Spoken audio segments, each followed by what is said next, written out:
people, Ermager. It's time for another vlog or glog or whatever the hell. So I was out front of the house, minding my own business, and I was getting ready to cut some wood for the railroad project down in the basement. And just as I get ready to start cutting, I turn my head and here comes a lowboy, well, more than one lowboy, being unloaded, and I look and somebody is unloading paving equipment on my property. No one was more surprised than I. Except for maybe the straw boss, the on-site foreman. When I walked over there, because by the time I saw what was going on, took off my hearing protection, took off my dust mask and all that, and walked a couple of 100 yards over there. The low boys were gone. And I looked at him and I said, excuse me, how much more paving equipment are you planning on parking on my land without my permission? Yeah, we're gonna need to talk to your boss, because I'm not gonna yell at that guy, okay? I'm not that much of a jerk.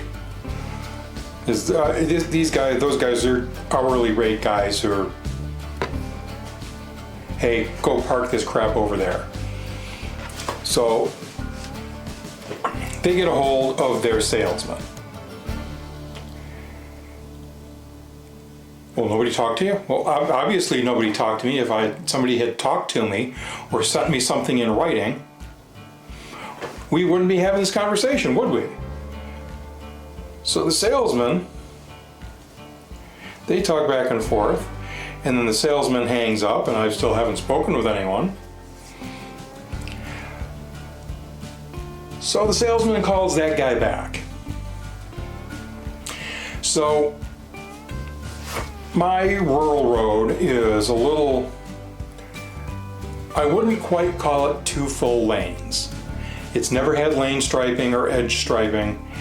They spread tar on the road, and then on top of the wet hot tar, they spread pea gravel, and then we drive on it.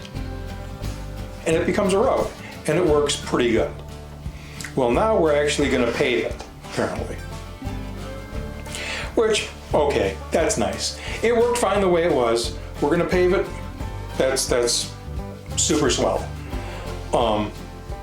But again, you're putting how many hundreds of thousands of dollars, maybe a couple $1 million worth of equipment on my land without my permission, without a liability release.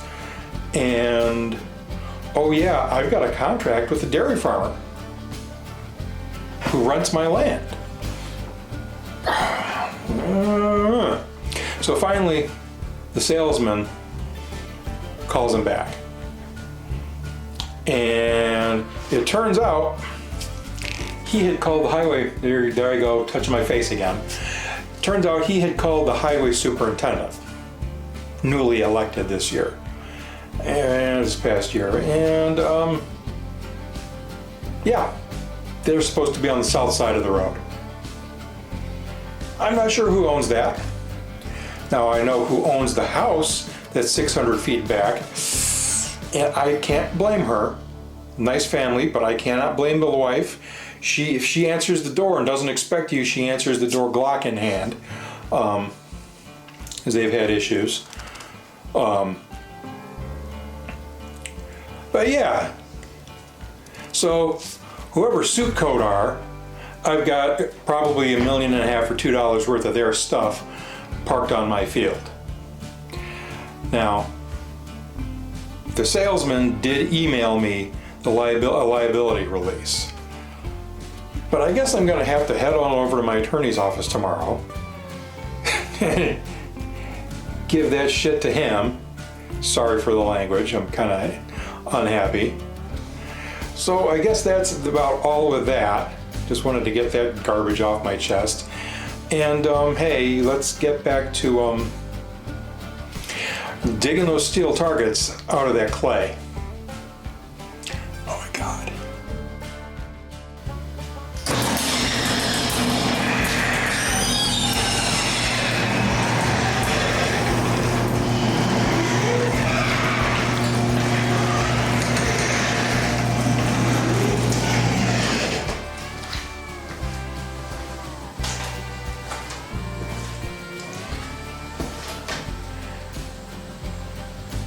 If you want to make a video, it helps if you turn the camera on. Anyhow, I've got a wire wheel brush. I've got 4 of these dug out of the clay in the range pit. One of them I managed to drop edge on top of my right foot. Let's see here if we can. 48-inch popper. You can probably hear how much grit there is.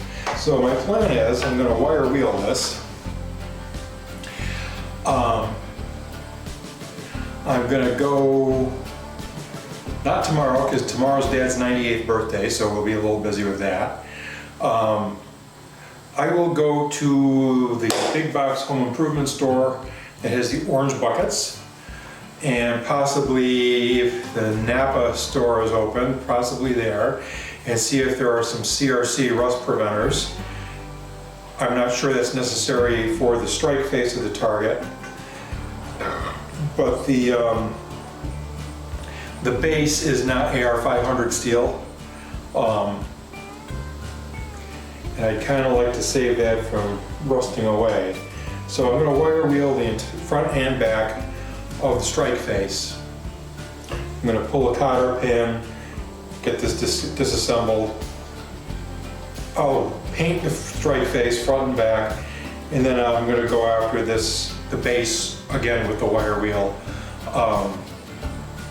That's what I think I should go after with the CRC product.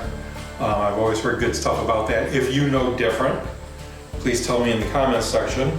But yeah, we're just going to do one of these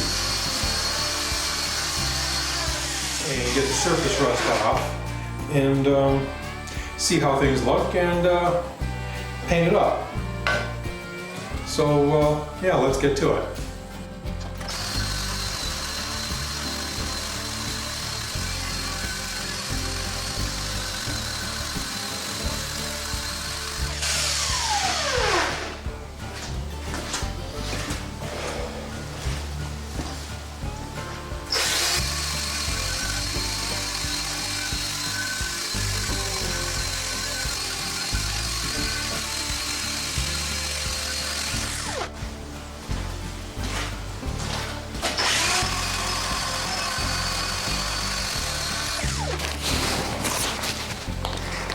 So yeah, that's pretty good.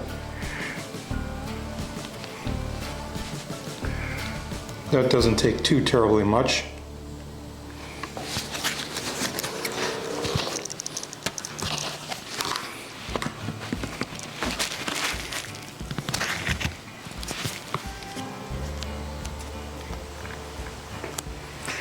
So anyway, guys, I think that's it for today. We'll see you next time. Thanks for watching.